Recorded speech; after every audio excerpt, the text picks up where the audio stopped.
So I'll start by saying I'm somebody that, I love reading about the dead internet theory, vaporwave, things like that. I have more of an understanding of these abstract concepts, but my technical background is much less adept than any of yours. So what I want to do today is just kind of, you know, referee this conversation a little bit. I don't want anybody talking over each other, but it is just a conversation. It's not some hardcore academic debate or anything. I think it is to some extent a competition in that I expect to probably beat you to the position of least tech savvy. So we'll see. It's you and me in a battle for knowing the least specific turns, technical facts and information. Pithy jokes and interrupting each other. Anyway, I'm really sorry about that. I need to raise my hand. Yeah, I was told I would be color commentary only. Works for me. Works for me. Let's just, let's jump into it. Yeah, it is a conversation. So let's just go around. I'm not What's sure. Dead Internet? So do we have to introduce ourselves? That's fine. Sorry. I know. So everyone should know who you are, but yeah. Why don't you start? Damian, who are you? I'm MC Frontalot. I'm a nerd rapper. I'm in my 25th year of doing it, and I have yet to have all my stuff fall on me, so I am fine. I'm going to keep rapping, but we'll see for how long. I'm old now, like internet. Thomas. Yeah. I'm Thomas Walskaar. I'm many things. I'm the creator of one of the creators of Floppy Disk Fever book. I do projects into like everything from like dying old websites to old weird mediums to film screenings to websites, graphic design. I'm a bit of I know a bit of everything, but not enough all the time. And Jason. I'm Jason Scott. I am the angel of death, the thing it all ends, waiting for the internet to fall apart, who works for the Internet Archive, is also known as somebody who runs textfiles.com, makes documentaries, the occasional well-regarded pioneering music video, and presentations and other things. And for the people who are like, how do these people know? I have actually written and worked with Thomas, and I have done music videos and other scuttle work for MC Frontalot because I like being both in charge and being told what to do. And you're responsible for the dead internet. You killed it. We crawl what's known as the dead internet. We crawl a whole bunch of things at the Internet Archive. For most people, if I say that, it's the Wayback Machine, and then they do other things. And I'm the other things. You're sort of, I think of Internet Archive as being the hospice more than the already dead internet. It's like right when things are about to disappear and kick the bucket, then Jason calls in the troops. It is. And they work together to get it into the archive quickly before the servers get yanked. The greatest compliment the Internet Archive and Wayback Machine get is that for some people, they assume that this is a government service or an actual function of the internet that just happens, like the naming, like the DNS and naming conventions and the IP allocation. Surely there's the official government keep track of what used to be there site, archive.org, funded by public money. And it's like, nope, it's because we had one good tech bro. The only one is the rule that disproves, or whatever, the exception that disproves the rule, as they say. So, Jason, why don't you take the lead on this then? How would you define the dead internet theory? So the dead internet theory is the theory that the internet at this point has no longer taken on the airs of what it used to, which was that it was a theoretical combination of humans interacting with machines to provide community space, commerce, debate, storage and history and all the other functions of human culture, but in fact is a simulacrum of that, primarily overtaken by automated bots, false actors, and now generative and other technologies, so that when you walk out into what you think of as the internet, you're actually walking through a Potemkin village of false fronts that represent, in fact, bots trying to convince other bots that they're not bots. And there's a little tiny set of people who are sitting around to have their wallets stolen. And so the real distinction is the pretending. Is that right?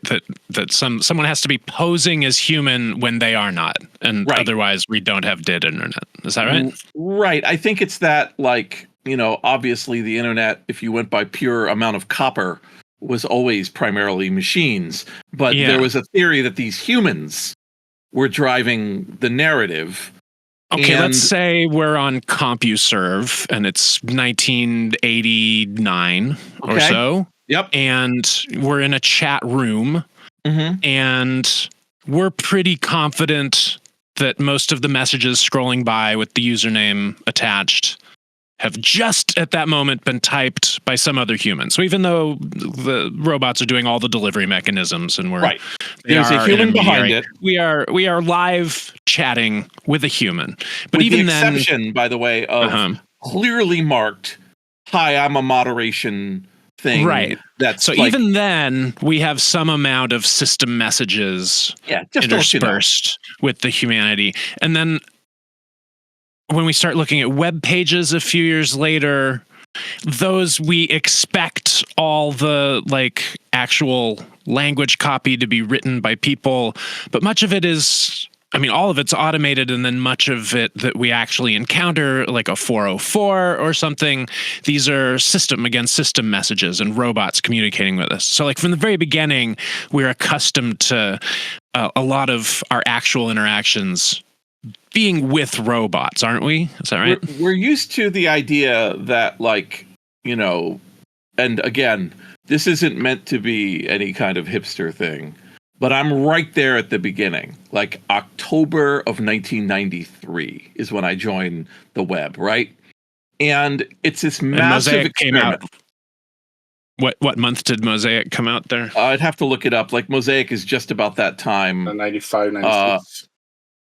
No, it's 93, isn't it? No, that's when everything goes to crap, and that's what I'm talking about. Initially, we have a few things I just wanted to clear up for the audience before we get into the nitty gritty of that, because we might lose some people. I've spoken to far too many people lately that don't even know what bots are. So let's dumb this down, pretend you're talking to some real idiots. Okay, so a bot is, it's a computer program pretending to be a human. But in the case of bot farms, it could also be a human handling, let's say, dozens of cell phones with fake Instagram accounts. That would still, according to our conversation, be a bot and contribute to the dead internet. Robot that type. Yeah, and imagine that. It's incredibly difficult. There are some wonderful articles where they take 8 to 12-year-old children and ask them what the internet is, and their perception of it is very problematic. Just like we, perhaps, of Generation X, which is the one just before Frontalot's. What generation are you in there, Frontalot? Where you put yourself? I'm firmly in the middle of Gen X. Yeah. You think you're Gen X? Okay. Right in the middle. Yeah. Yeah. TikTok's been a lot of difficulty trying to figure out when those exact ages are. But they move the brackets around. They do sometimes. They do. Yeah.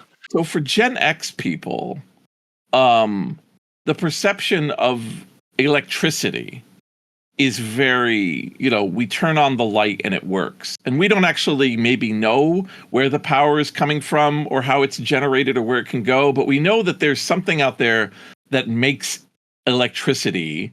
We also don't understand things like grid swapping, where they could come from other parts of the country in emergencies. So we're not so well with that. Well, the current generation of kids, that's what the internet is to them. It's a nebulous, voice recognizing, full sentence recognizing entity that is always there and knows everything, while they are simultaneously being told by educators, parents, and other authority figures that they have to think for themselves. and not ask the magic box that just answers everything. Because I think it's important to note that if we were in Gen X and Google dropped, we would be doing the same thing. We would be running home, attaching the AAA batteries to the little box and demanding that the machine tell us what our math answers were. Right? I was just recently told the story of a mother who came in. Her son was taking an at-home mathematics test, and he was just asking Alexa over and over again what the answers were. He's just asking the little box that sits in their kitchen what the answers are. Well, that's what it's for. So the internet is a very, very nebulous, hard thing to understand, but we, over time, have allowed machines to utilize many of the connections that we think of. So if you think of a self-driving car versus a car, that's a bot versus a user on the internet. A bot could be a series of scripts, or it could be connected to another site, and connections have been cross-made so that it can post, it can initiate calls, it can do deliveries, it can do whatever it wants. It can moderate people if they're saying certain words. Chances are, if you're playing on a game system and something, knocks you out, it's probably a bot that is noticing your behavior. It's not a person. Maybe a person is overviewing that. And depending on the responsible nature, or really almost the faith, the ethics of the individual organizations, bots are doing 100% of the work, 50% of the work, 25% of the work, depending. Maybe it's just raising flags. Take a look at these 5 things I found today. And a human being goes, I think 3 of them are valid, but those other 2, they're not valid. And we're in an era right now where it's completely unregulated. There's no initiative to have to tell people. And things got a little funky in the last 2 years. So suddenly it appears anything could be a bot.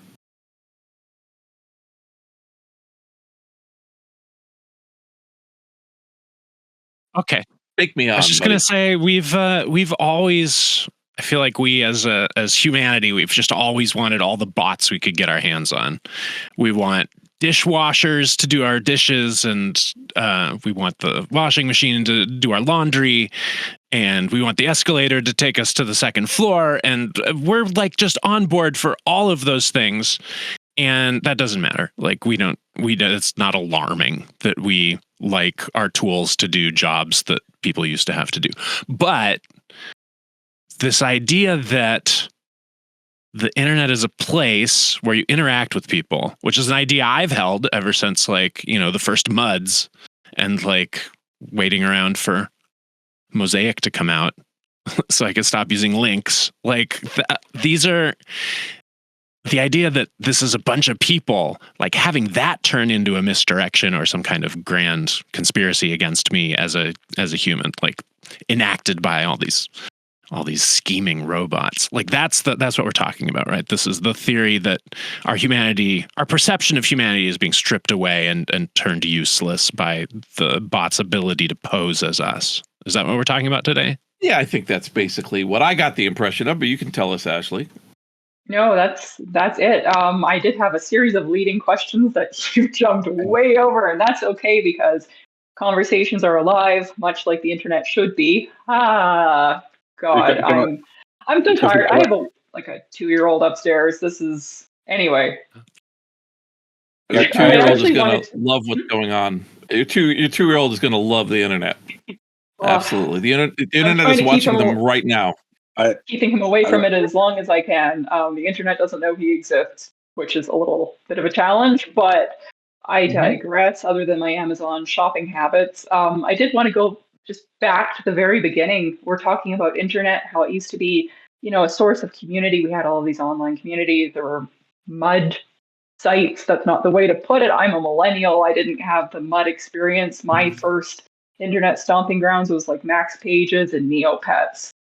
What I wanted to get into was just actually, Thomas, did you want to kind of describe the nostalgia that you feel when you think about the first internet community you were a part of? Because I want to paint a picture for the younger viewers.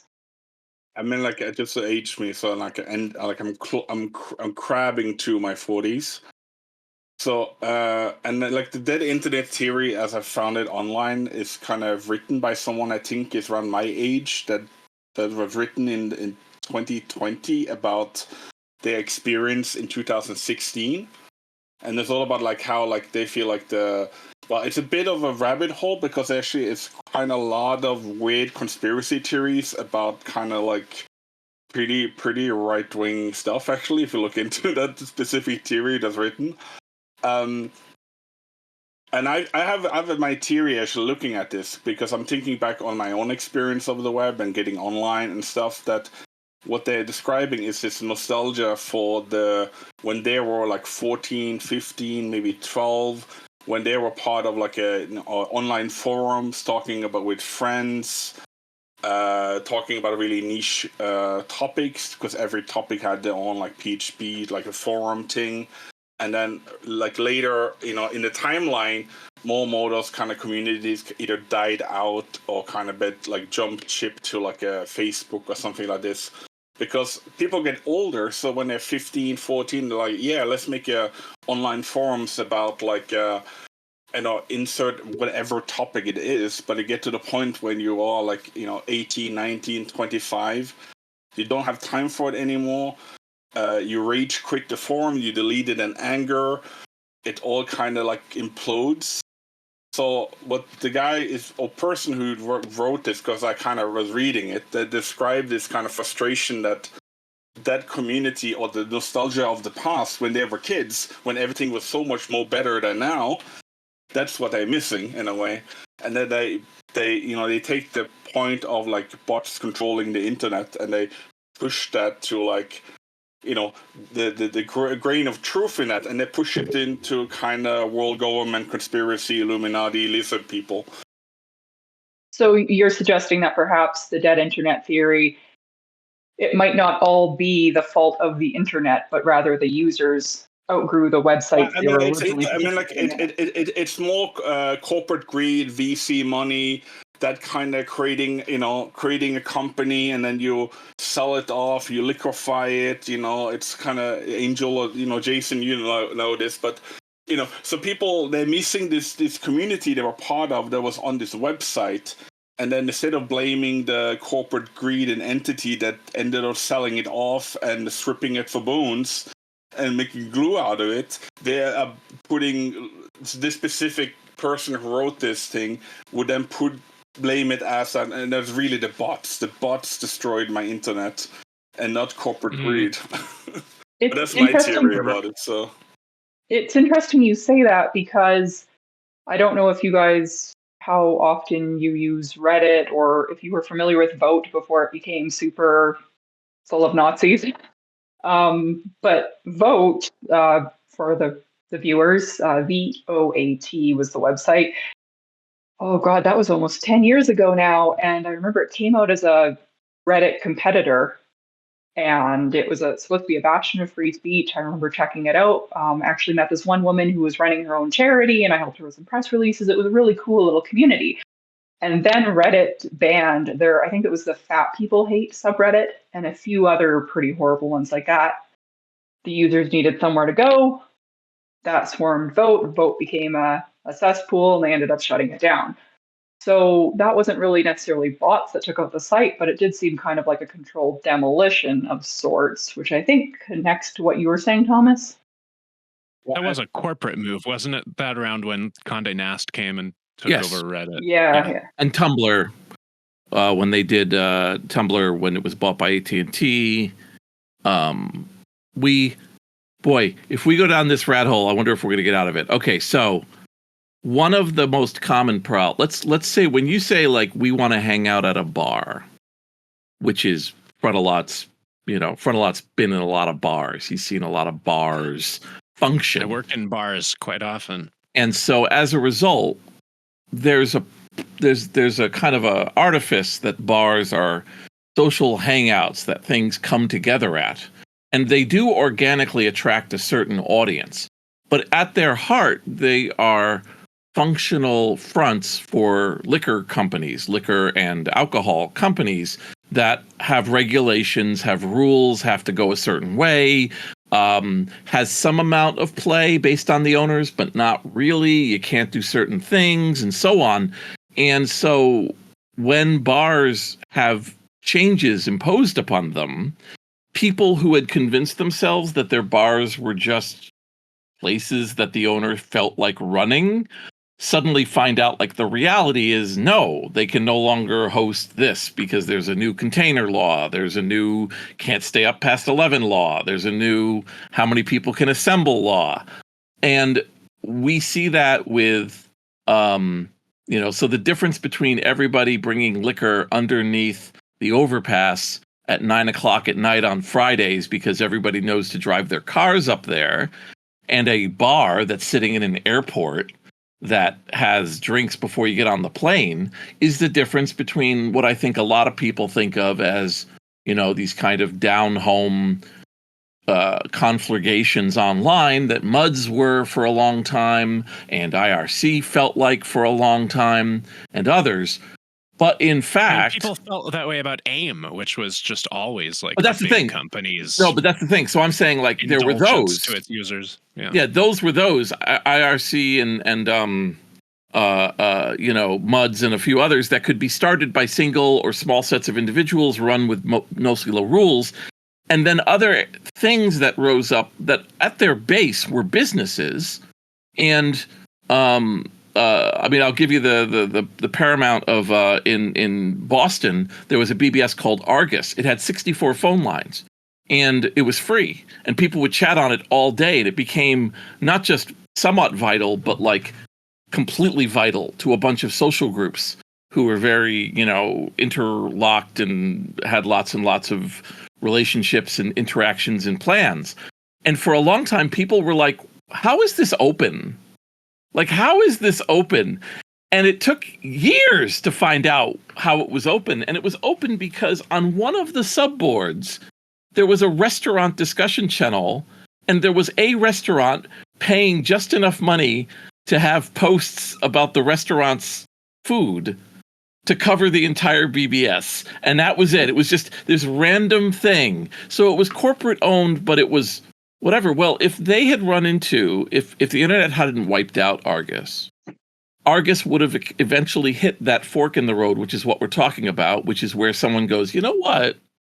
I really think I should make some money at this.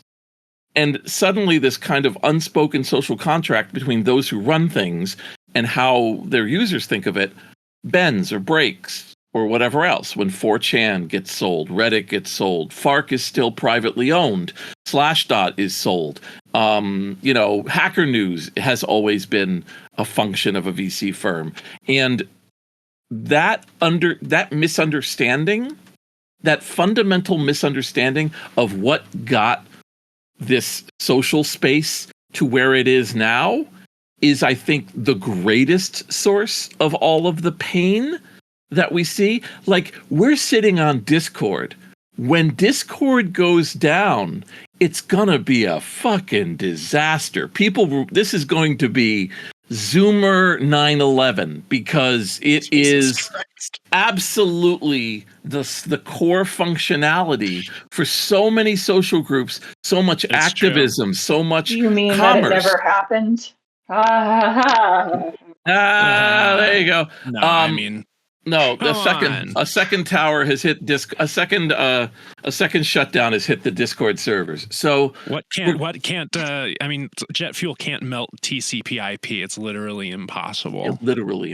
So we're seeing this situation rise again, where even now we are having a social meeting that is going to be recorded on an entity that they just had a round of layoffs.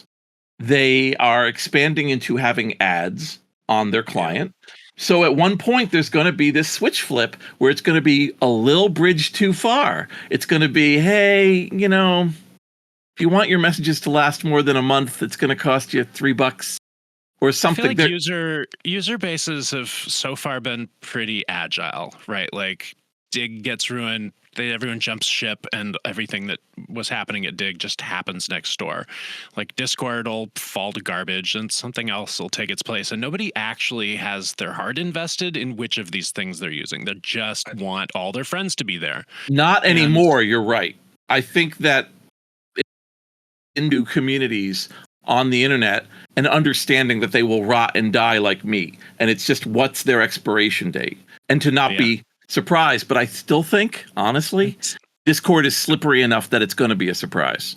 It's in our nature to be precious about which one we love, but it's like you get over. Like it took me 4 months to get over Twitter turning into a garbage fire. Like I loved Twitter. I was on there early.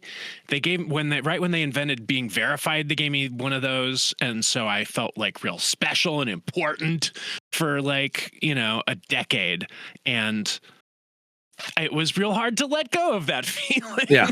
But also, you and I are old, buddy. We're old. I know. And when you're older, you get less precious.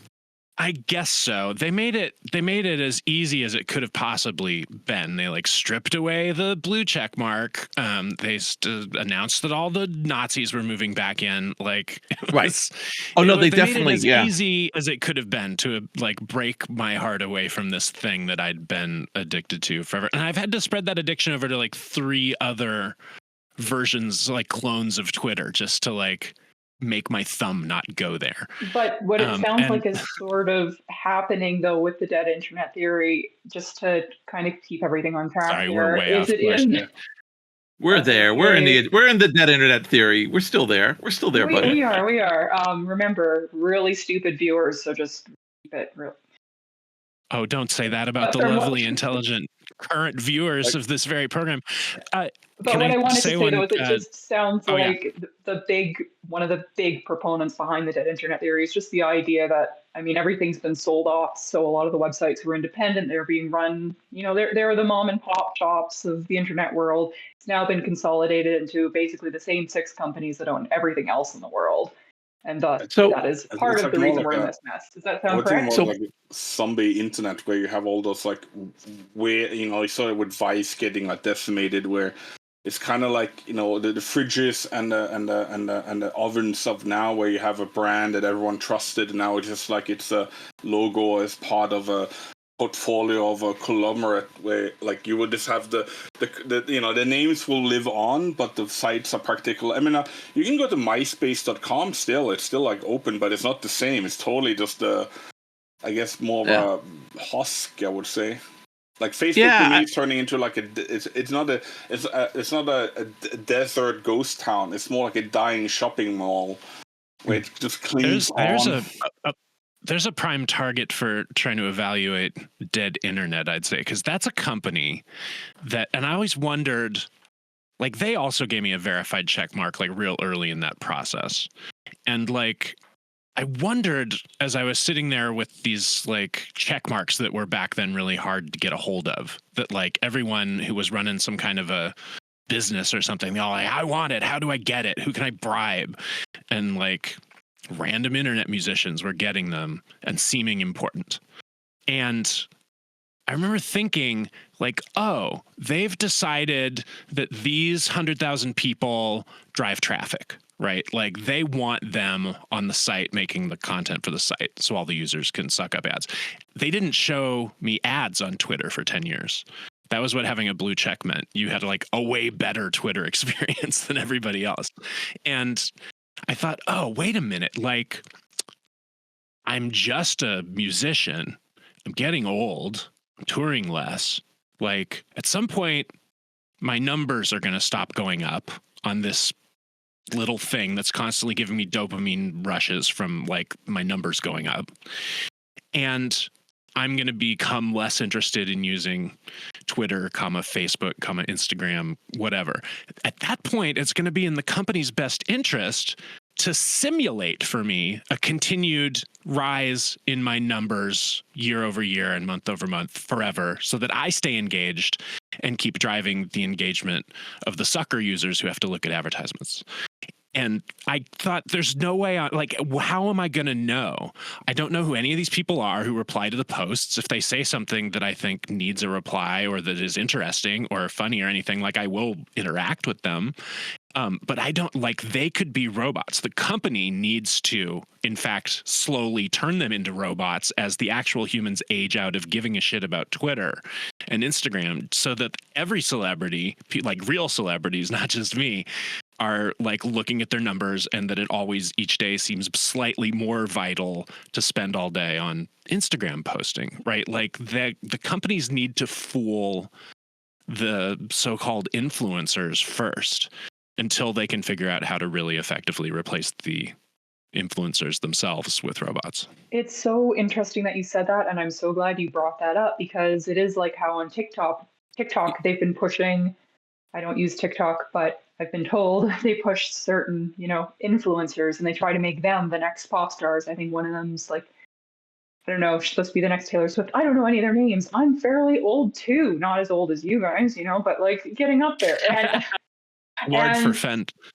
But it's interesting how the social media, these platforms, can make and break careers. And I don't think they're doing it out of the goodness of their heart. I think the common, everybody seems to agree that they're using them to manufacture consent, to quote Noam Chomsky. Sure. Say it's the 1950s and you're someone with an economic interest in a pop star turning into some kid with some talent turning into a worldwide pop sensation. You pay the radio stations to play the 45. That is really reliable. You succeed in creating interest in the artist. And at some point they have to take over and be good at being on tour and showing up to events and continue to be attractive and not, stick a knife in their throat by mistake and not be able to sing or whatever. They have a few obligations, but the main thing is playing the record over and over and over in a place where people are going to hear it. And it's always seemed obvious to me that was the true purpose of YouTube and now TikTok, is that a company steps up to the business department and says, we need this kid Justin Bieber to be the biggest star in the world. And YouTube says, oh, that's fine. We can just show him to 15% more 11 to 14-year-olds. And here's the bill for that. Or if you want it to be 30% more in that age category, here would be the bill for that. And that's the real business of these companies, not charging advertisers a tenth of a cent to show the first 4 seconds of their little video before you watch something else. That can't possibly be as profitable as charging, Epic Records $50 million to create the next person. So two things you got going on there. So first of all, when sheet music was the way that music places made money in the early part of the 20th century, one of Irving Berlin's earliest jobs for a music publisher was he would go to the music vaudeville houses, and when the organist who's playing popular songs of the day asks what songs they should play, Irving Berlin's job was to yell from the cheap seats which songs the publishers that he's working for have, to get them to play it so that they would then play it and sell sheet music, right? It's the same model. So this is going on to some extent, right? And what I want to get to is the fundamental lie of the internet is that the internet is decentralized, and that it functions as a discrete series of interrelated parts that have, to some extent, some sort of temporary balance of power between equally powerful groups that causes the miracle of this interrelation to happen. But if you look at any aspect of it, it's been centralized. Digital certificates, domain names, network allocation, and then other, aspects more genteel, like social media accounts or being able to do central communities that exceed anywhere past 5 to 10 million people. So anytime you get up to a certain number, it just starts centralizing.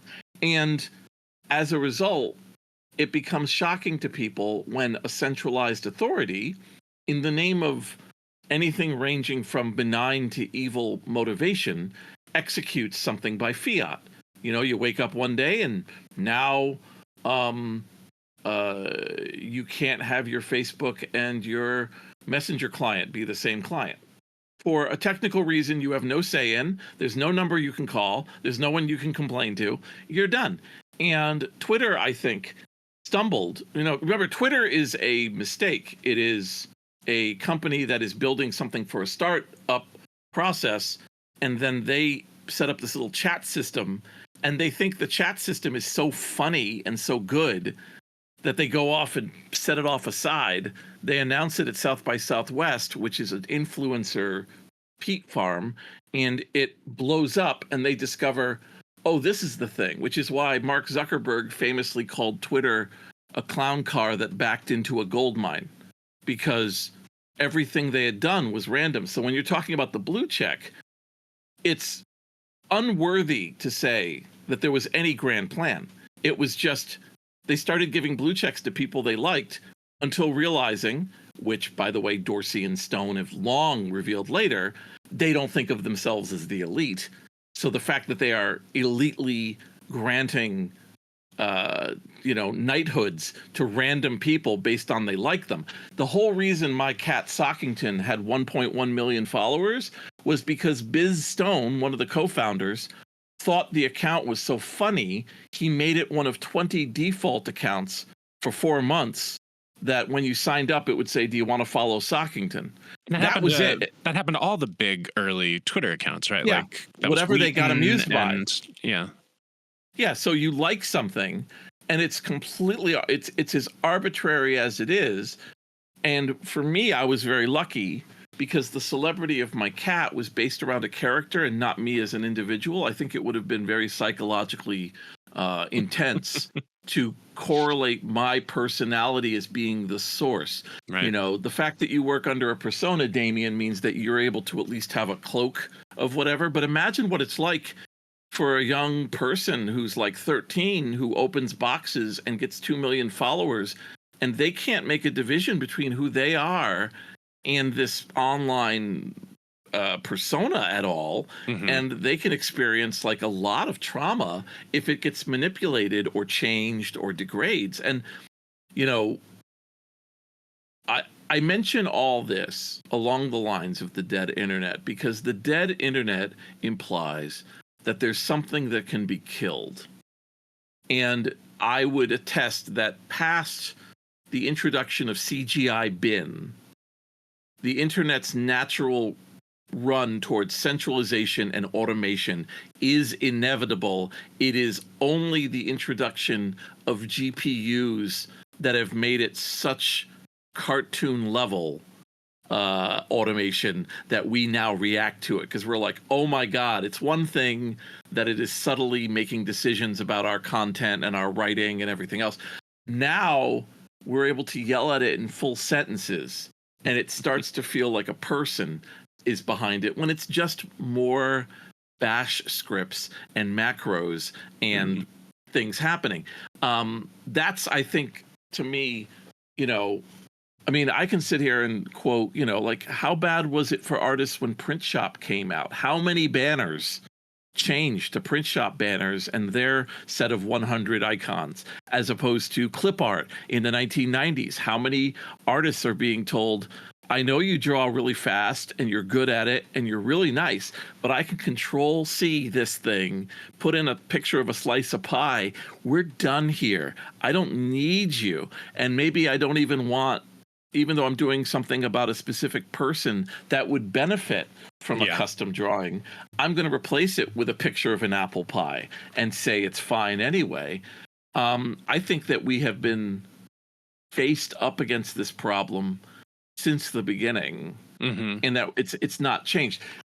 But I totally get if you've convinced yourself that you're on a decentralized, honest to goodness community made up of real people. Anything that peels back that layer to show the circuits underneath is traumatic. I think there's a feeling that everyone who's not depressed to turn on the glowing rectangle believes, which is that the preponderance is real people. You have to believe that most of what you're reading in newspapers was composed by a human brain, and most of what you're reading on your Twitter replacement feed at Blue Sky or Threads or Mastodon is stray thoughts that humans actually had and composed into language and hit post on.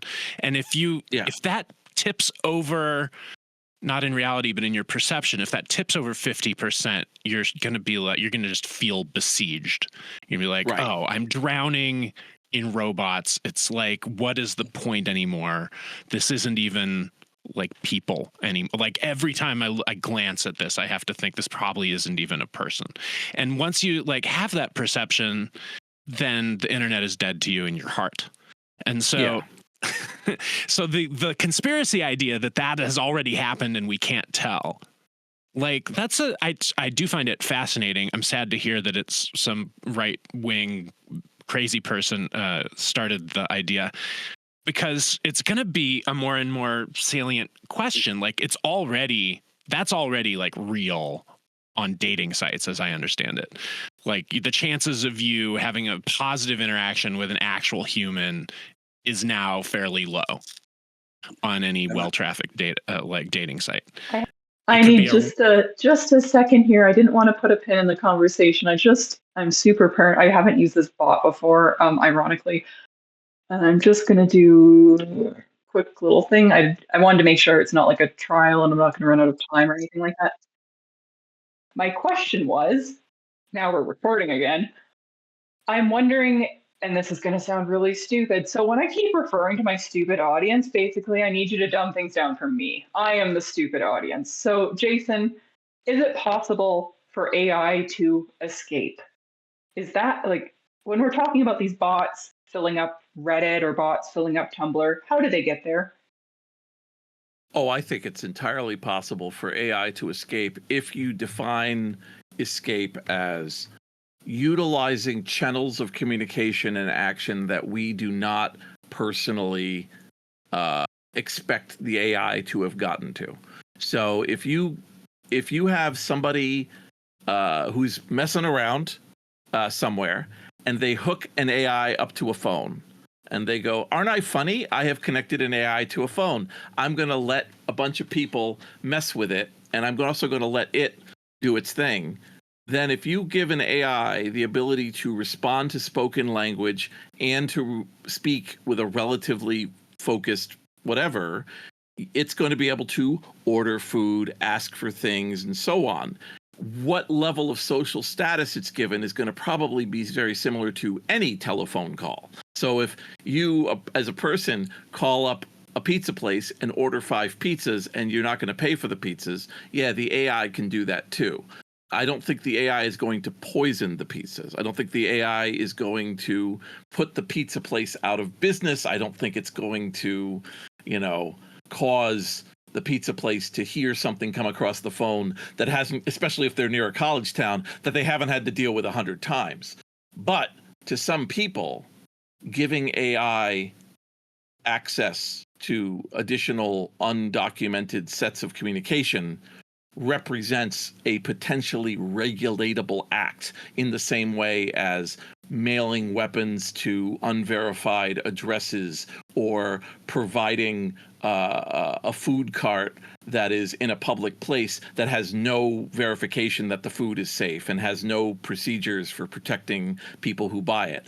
I think that you're going to have a few reckless experiments and you're going to have a number of shockingly funny situations. But there was a person who cost a televangelist, a religious leader, $1 million by calling their 1-800 number 500,000 times in the 1980s. Like, that leader set up what they thought was a one-way communication to make money, and somebody exploited it and cost them $500,000.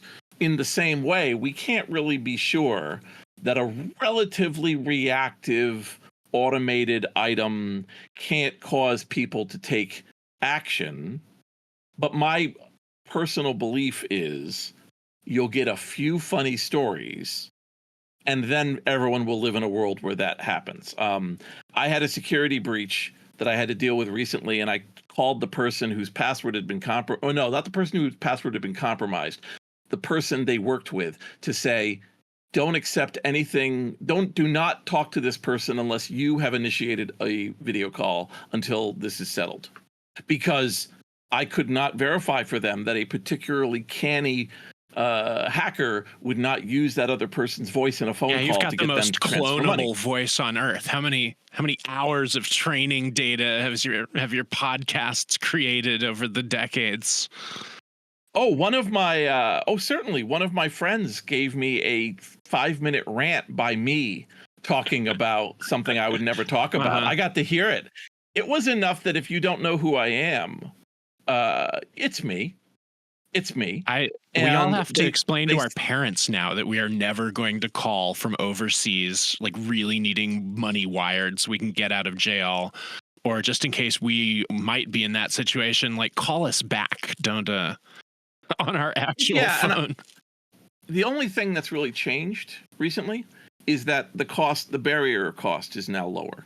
That's it. I mean, that's the main thing, is that what used to take, you'd hire like 50 people to conduct phone calls. Now a machine can do reasonable, sussing out. I don't even know if that translates. Is able to do reasonable expeditions against 1,000 individuals to find the one who is dumb enough to fall for the scam, and previously that would be a certain amount of outlay. Now that outlay is a percentage, but that outlay was already now a percentage of even what it used to be. Like to get phone lines now is relatively cheap, and to get phone lines that are coming from other countries is really cheap. In the 90s, you'd be talking thousands of dollars, and in the 80s, you'd be talking hundreds of thousands of dollars to do the same action. So I think it's just a lower bar, but I don't think the nature of human beings has changed. I don't think the nature of scams has changed. I don't think the nature of skepticism has changed. I don't think forgery, the urge to forge, has changed. I don't think the urge to tell a lie has changed. I think that a lot of people think that Mr. Rogers was a Marine, and they come from a certain layer of knowledge that was handed to them in the 70s, 80s, 90s, 00s. And even though now you can instantly find out he was never a Marine, there is enough, studies to show that once a human being makes up their mind, they are extraordinarily unwilling to change it. And that, in fact, if you want my conspiracy theory, is that conspiracy theories are a tool to get a person to disengage from their previous skepticism. So here's a thing you can never verify, and it's happening. This elite person over here is shredding beavers for their fur and drinking juice made of the fur of beavers. And you don't know, you have no way to verify any of this. You just wait for the 100 to 300 people out of the 10,000 who said, really? That sounds unlikely, but I'll give you the benefit of the doubt. You go after those people, then you find out which 5 of them believe that the beavers are being stolen, and then you go further and you find out the ones of those who believe that if they give you $5,000, you can stop this from happening. And it's this ratcheting. That used to be a 1-year operation. Now it can be like a 5-day operation or a 3-day operation, and the money is there to do it. So I think that I think you're right that the basic things that motivate scammers and that motivate the general population to fall for scams been the same forever. But if the tools change more rapidly and it takes a generation for like skepticism to grow widespread, I think scams really do get substantially easier. Like it was not 3 years ago trivial to call anybody's mom using the voice of one of their teen or adult children and pretend to be in trouble. And now it is.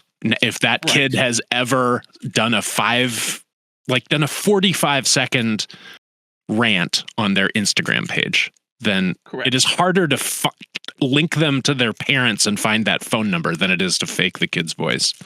And And it's going to take like a whole generation for people to be skeptical of their kid calling them from the spoofed number of their child with their child's voice. It's just like all the people who are parents of adults right now are going to be dead by the time that skepticism is widespread, if it ever is. Yeah. You know what I mean? And I think That's that new. what you're getting onto there from a technical approach, a technical world that you and I come from, Damian, and Thomas too, is in your heart, you know that there are problems out there, a faulty network connection, a misplaced bill, a problematic delivery that you think of as a resolvable problem that can be solved. Like, my network is slow. If I take these steps very quickly, one after another, I will have a fast network, or I will know I will have a fast network. If my item comes wrong, I will fix it. But it is frustrating and scary and annoying to this class of people when they know what the problem is and that realization dawns on them, like, I can't change my parents. They will always fall for this. And I think that's where people are becoming very emotional, because they realize, I can't just tell my parents never do this because it won't work. Example, so like like my parents are really aware of like money scams, like Visa scams. Like, no one's calling me from like Brazil and package whatever. But the whole idea of having this social media compromised and then sharing with friends because they don't see necessarily the value of it. Like I was on really intensely trying to keep their accounts getting compromised and hacked like over a series of like hours and days. And the whole idea that like getting a message from a friend that seems super legit, like I lost your phone number. Can you give me your phone number? And the whole awareness of this and like the whole, I have a theory in a way myself. Like you have, so many like dead, really old social media accounts and people are like, what's the value of this? And I think now, like, with AI, they can, feed everyone's like TikTok accounts or whatever, that you have all this material of like all accounts and like experience. And if you feed that, then you can like start kind of like messing with people because like it seems like real because, they have an account since 2008 and, you get, you scrape, you take all of the stuff off the account and you create like zombifies account, whatever you call it. And people say, what's the value of this? Well, if the value is maybe not the account, but then then you have a tool to then use to then scam other people again. That looks way more real than, a generated bio or whatever, because he's clearly not my cousin Frank or whatever, or, my my friend's uncle, it looks more real. It's a really difficult thing, to navigate. Even though we're having this conversation and I'm pretty well read on what the dead internet theory is, I know I hold some cognitive dissonance with this because I'll go and I'll read Reddit and I'll read all the comments and lurk and think, oh yeah, those are real people, even though at the back of my mind, I can remember the time I was scrolling through another thread and I realized all of the comments were bots because I had read those comments before. We're living through crazy times, and do any of you have any suggestions about what we can do about that? How we can mentally prepare ourselves? Well, I think the ultimate solution will, of course, be more bots. We'll all have our own personal bots employed who are super savvy to what is and is not a bot, who can go and read every Reddit thread and Amazon review thread that we don't want to read and say, oh, these ones have repeated, they have low legitimacy ratings. Why don't you just look at these 3 that I'm pretty sure came from humans? And then we can move that warfare of what is and isn't real, like off of our direct plate, and we can just find our providers of legitimacy checking that we like and employ them to sort of do it for us, right? And those will be robots or companies that provide robot services. Yeah. I personally am pleased that 99 times out of 100, you can just play follow the money. and be able to really pull apart most of these. So if you are on a dating app and the person is interested in you, how soon they move into wanting your money in some way, either directly or asking for personal information, like I'm in trouble, I want to let you know I'm in trouble and I need some help. You go, okay, not just a red flag, but now it's the opposite. I need to see one single green flag out of you, or this conversation, this interaction is over. And how much of that happens where you go, how long in this political situation before somebody asks me for a donation? How long in moving along and somebody showing me something cool and exciting suddenly says, and by the way, these things are super cheap to buy if you want to buy one. In fact, I can get it. And you go, okay, now you're at the red flag. You've crossed the line. How much that gets you out of a lot of situations of having to ask because you go, you don't want to do due diligence when your goal is to buy a nose hair trimmer off of Amazon in the next minute and a half. You want to look at the top rated 5-star reviews and the top rated 1-star reviews and see whether this thing's going to break in your luggage. And that's as much due diligence as you're willing and able to do. I'm going to assume you're implying that somebody will start out wanting to buy a nose hair trimmer and then will lose their life savings. I want that. No, I'm not. I'm saying I want that set. I'm saying this. All I wanted was this nose hair trimmer, and I lost my life. I just want a nose hair trimmer, and they're sitting there next to the fire with their camping gear, just like. Now, ultimately, all the bots pretending to be people online are not AIs that have escaped the confines and distributed computing spawned themselves over everybody's smart light bulbs and are operating autonomously online.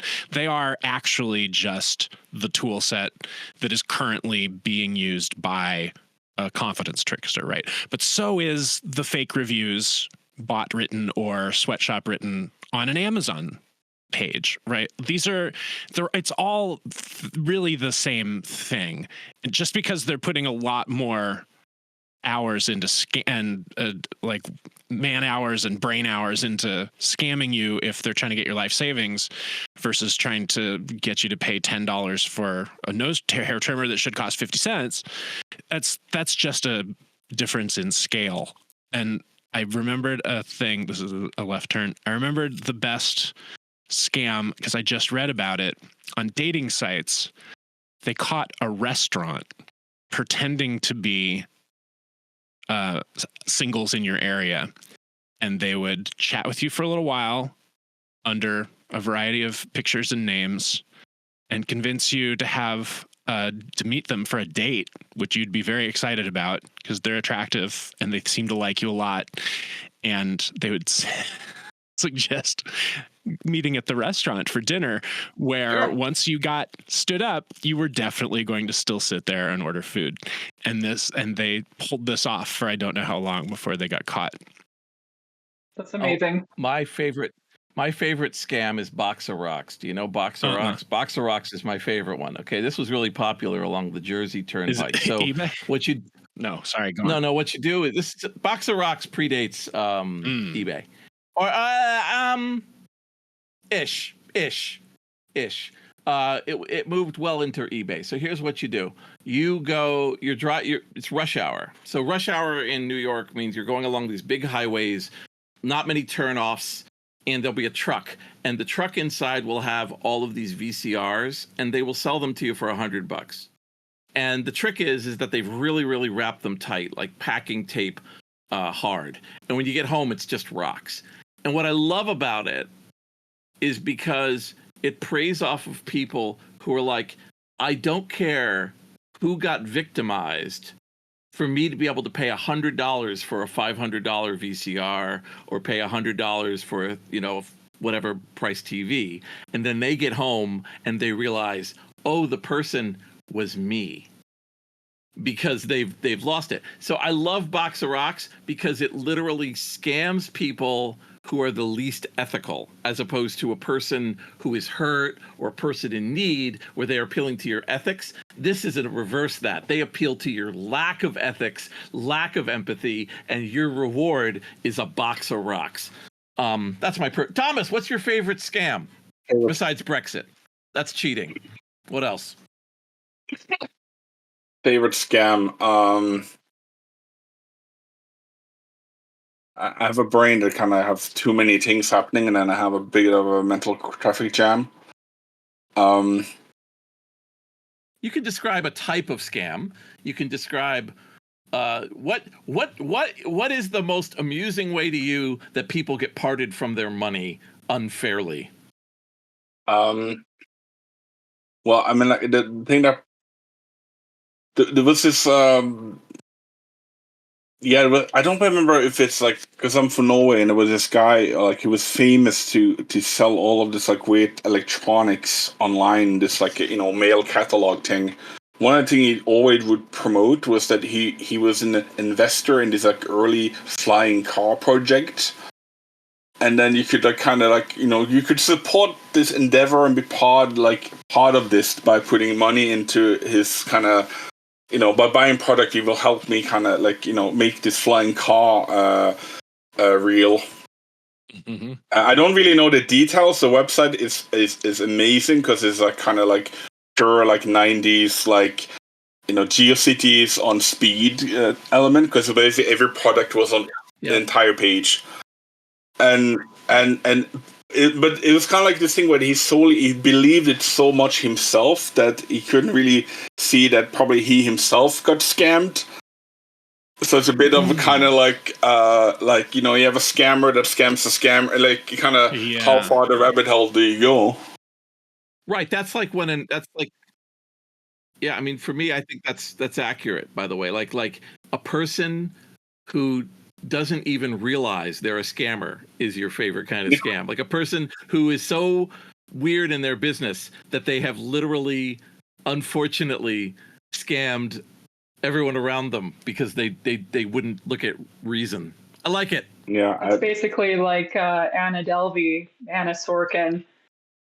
I've discussed her at length in another interview, but she was the Soho grifter, and they did a Netflix show on her and everything. But I don't think she meant to scam anybody. She was just really passionate about starting an arts organization and thought if she could fake it long enough, she can get that $1 million arts grant or arts grant. That's my life. And she'd get the $1 million bank loan and open up her facility. But yeah, Theranos, but it just didn't. SpaceX, Yeah. it's all the same. Exactly. Totally. We are very prone to be admirous of people who take a risk for what's perceived as an altruistic act. Right. And sometimes the person is out like, I would definitely, believe it or not, I would actually put Elon Musk and Elizabeth Holmes in different buckets because Elon just is constantly preaching the next big thing. Elizabeth caused actual, like, Elon has made engineering decisions that have killed people, but has said like this is going to be a self-driving car, and then leaving it open for people. But Elizabeth Holmes is literally telling cancer patients that their machine detected no cancer. Right. Okay, I need to pick your brain on this. Elizabeth Holmes. So I was ready to wrap this up, but I am not entirely convinced that she was the brains behind it. She seems like a front because I've read enough about it, and it really you had all these government officials and people in the military investing into this technology, and then when it all fell apart, they threw her under the bus. I'm like, what about those bigger tides? What about those bigger people that were working with her? I don't know. I think that there's this. Here's the thing. I think there's definitely a sticky wicket in terms of how many people were involved. For example, when you see somebody get busted in a company, right? Like I had the reason I stopped owning Volkswagens was when a hacker talked about the fraud involving the exhaust in Volkswagens, and he showed that it had to take 1,000 people at Volkswagen to be able to do this because of the nature of how carburetor systems worked and how it uses a modeling system, and it has to, like, in other words, like 1,000 people had to know this was going on. The narrative tries to say, oh, one guy, he put a 2 where there should have been a 1. It was like, no, there was a system in place. And I said, okay, I don't want to deal with this company anymore. Elizabeth Holmes cannot have personally had everybody else at the company thinking that one machine could do this process when anybody who knew the science knew that to do, say, these 3 tests, the machines could not be within 3 feet of each other because of the heat and the light and the magnets and everything else. Like, it can't be done. It's a physically impossible thing. And I could see initially saying to somebody, yeah, but we're going to try because maybe we can do like an amazing example.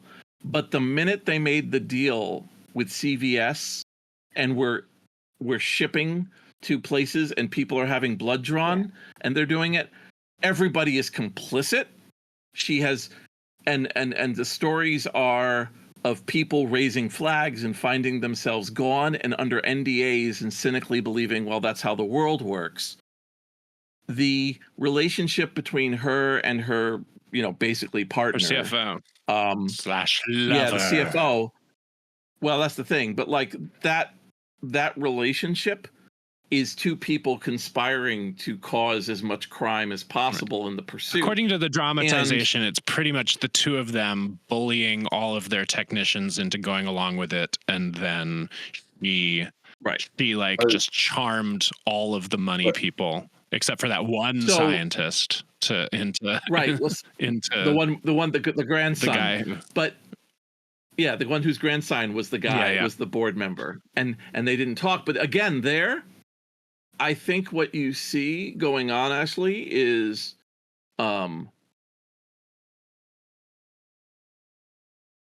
do you buy into the litmus test, the narrative, that no company achieves a certain level of success without fudging the numbers?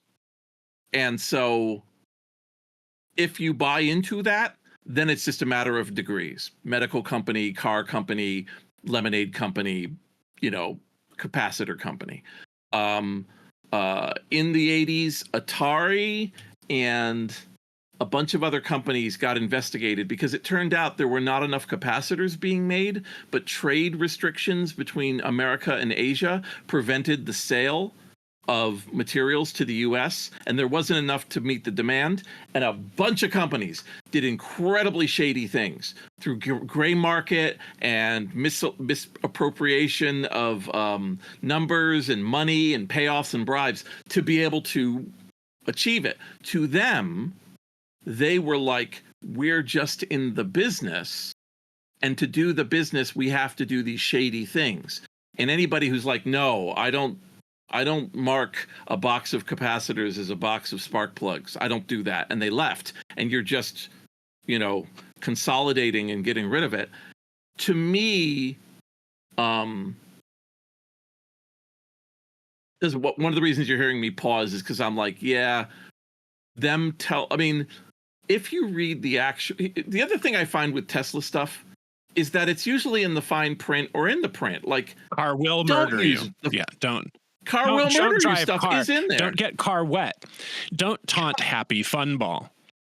Right. Don't get car wet. Don't drive car not on ground. Don't off-road car. Like, it's there. And it's just, if you're listening to the malfeasance of their leader, he is saying crazy things, but anyone else you talk to is like, yeah, don't do that. Like, that's crazy. That's nutty. He's just being a showman.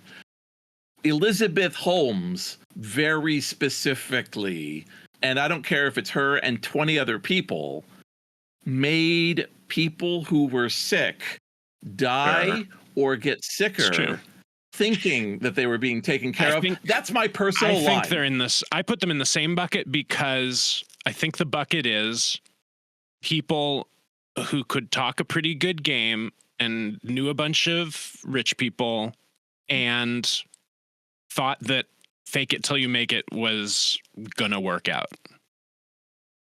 Are you? Yeah. See, so you and I, you've seen the Civil War trailer. You and I are basically the guy with the glass. Jesse Plemons, the actor, is sitting there with his red hair and his gun, and he's like, "You're American. What kind of American are you?" Which is like this scary moment. I'm like, "So, what kind of malfeasance are you? Are you medical malfeasance American, or are you self-driving car doesn't drive American?" And rocket ship. I want to hear and it. social media. And rocket ship. Are you scamming rocket ship metal fake car? Looks like it was made by a low polygon truck fakery. Anyway, it's tough because again, I don't know how. I know you're gonna just go. You're gonna get to this part in the wave file, and you're gonna be like slice extras, but that's fine. So let's switch over to a wrap up so you have it. Okay. Personally, now that you've ingratiated me with your. No. It's a fun. Here's the thing: we're all very smart, and these are interesting problems. These are universal problems because they're human problems. We're not arguing like, could MySpace have lived another 5 years, or in this mode, or where did the web institute something that made things less? We're talking here about ethics and the human condition and the nature of what makes us us, and that is a fucking doctorate. And so, of course, you're going to be able to find all these interesting citations because, right now, tech is ascendant still in culture as a disruptive and dominating force. And I honestly don't think that will persist. I think we will eventually get to like a US robotics situation where technology is a realm of material that happens and we utilize it in the same way that like concrete or the use of welding for metal takes place. And the romanticism of using this method versus that method and making people deliver laundry by app will come to a close within our lifetimes, and probably not more farther than the next 10 years. And we will move to something else. I still think medical has a lot of potential because people are sick for various reasons, and healing them is extremely emotionally and economically powerful. But this world we live right now, where we're letting tech run free, I think that we're going to see the end of it. I know that Damian, you're moving away from tech-based rap. How did we get rid of the last wave of robber barons? Did we trust bust them, or what happened at the end of the Gilded Age? We trust busted them and let them consolidate as regulated semi-state institutions. Right. Yeah. In other words, like, instead of there being one thing having 90% of the market, there were 5 closely regulated clones that all hung out and were chummy that were within the market. And then at random times over the century, they would collude, but now there was a mechanism to go, and they'd go, okay, yeah, no, I guess not. Like they're trying to steal base. And that's what we did to the railroads and steel and electricity and early communication. And AT&T, and to a smaller extent, Microsoft, and to a smaller extent, Google. Google has pre-split itself up in anticipation of that with Alphabet. So I think that that's where it's going to lead to. And I think that there will be, at some point, rules for what a social network is and what it does. And I think there will be rules for what a host is. And I think there will be rules for what a bot does.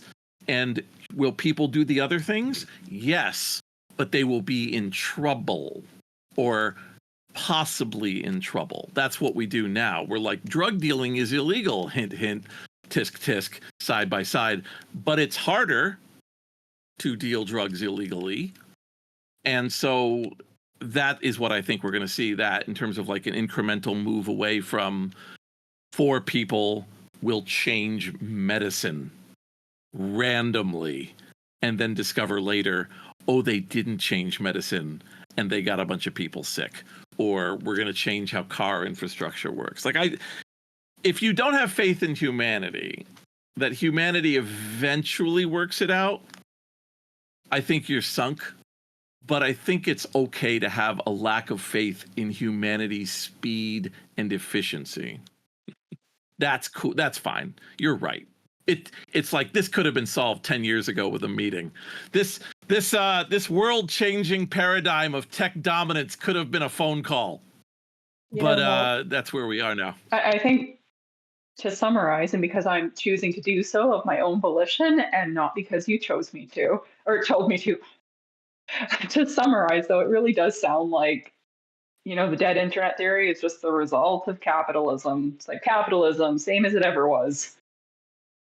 I think that you are correct. Keep happening. Well, I would say also greed, and greed is more like a human emotion. Instead breeds maybe money in capitalism, but yeah. But before you decide nothing to see here, really, really do consider how long it takes your brain to change things that are so deeply wired, such as, am I looking at a living human face? Am I hearing an expression of emotion that came out of one of my peer humans? Because our ability to tell what's going on is going to be compromised, and we are going to be the old people falling for shit that the young people are like, why can't I explain to them that humanity's not real? And we're going to be like, no, that's not right. It's not right. If community can be commoditized, you will always suffer the commoditization of community. That's all. As long as you continue to do that, when you turn it into a commodity, you suffer the side effects. And sometimes it's hard for people to recognize their community's been commoditized. But you will often find, I made my whole personality Disneyland. And when Disneyland made a change, I suffered. And in the same way, if your community is not people that you can't interact with without a middleman, you will suffer the inevitable commodification of that middleman. So get off the fucking internet. Get off this shit. It's breaking you.